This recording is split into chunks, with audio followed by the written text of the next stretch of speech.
Olá, querido jovem, pronto para mais um estudo da lição? Pode até parecer atrativo ficar acreditando que a alma é imortal, mas isso não é possível, por mais que o ser humano utilize de inteligência artificial para criar robôs à imagem de homens, de pessoas, por mais que a ciência invente métodos para congelar as pessoas e manter o corpo ali de modo a não deteriorar, para que depois, se a consciência voltar, a pessoa possa voltar à vida, é impossível. A verdade é que a questão da morte, a resolução, para isso o ser humano não consegue resolver. Somente acreditar em Jesus, no seu sacrifício, somente aceitar Ele como nosso Salvador. Isso sim resolve a questão da morte, mas não agora, mas quando Jesus voltar. Pela fé nós acreditamos que Ele virá.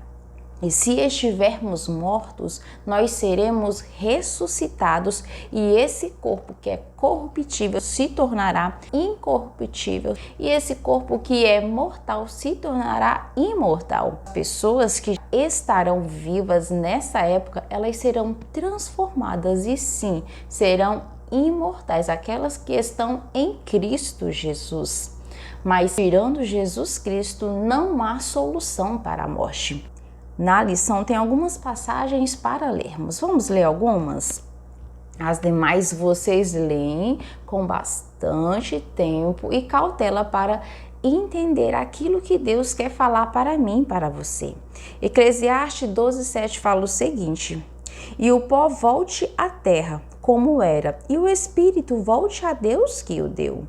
Jó 27:3 enquanto em mim estiver a minha vida e o sopro de Deus nos meus narizes.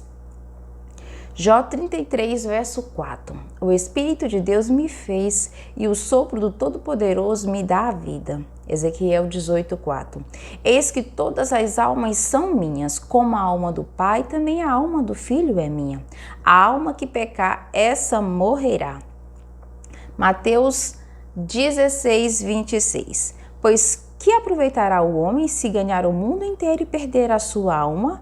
Ou que dará o homem em troca da sua alma? E a mesma passagem nós encontramos o mesmo sentido, o mesmo assunto em Lucas 9:25. Que aproveita o homem ganhar o mundo inteiro e vir a perder-se ou a causar dano a si mesmo? Então, quando nós vemos todas essas passagens, em resumo fala sobre o início e fim do homem. Como foi o início? Deus, ele criou o ser humano do pó da terra e soprou-lhe em suas narinas o fôlego de vida, o espírito, e o homem passou a ser alma vivente. No entanto, quando o ser humano morre, o seu fôlego de vida volta para Deus que o deu e o corpo volta a ser pó da terra. E tem uma perguntinha já para respondermos que fala o seguinte, abaixo das passagens.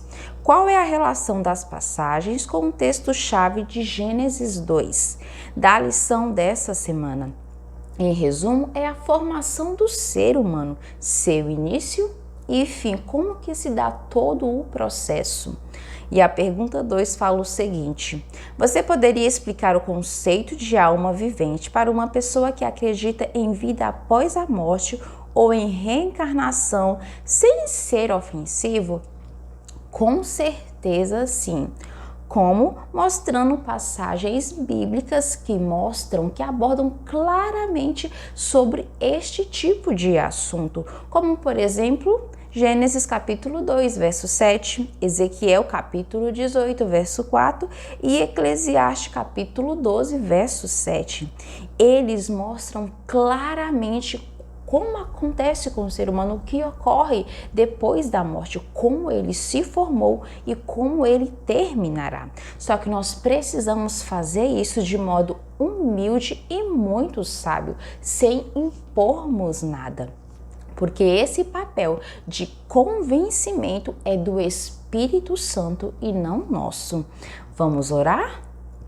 Querido Deus, obrigada porque o Senhor é um Deus de amor, de misericórdia, que nos ama e deixa passagens claras para entendermos todos os tipos de assuntos que nos interessa para a salvação e também para levarmos conhecimento para o máximo de pessoas possíveis. Ensina-nos a ouvir a sua voz e fazer o seu querer. Além disso, nos dê um coração humilde, que possamos passar as suas verdades de modo sábio e não querendo impor às pessoas. Dê-nos um dia em sua bondosa companhia. Também esteja com os nossos familiares, amigos, vizinhos, que eles sintam a necessidade de buscar a sua presença diariamente e constantemente. Pedimos isso e desde já agradecemos no doce nome de Jesus. Amém! Que o Senhor possa lhe dar uma quarta-feira muito abençoada na companhia dele. Tchau, tchau e até o próximo vídeo.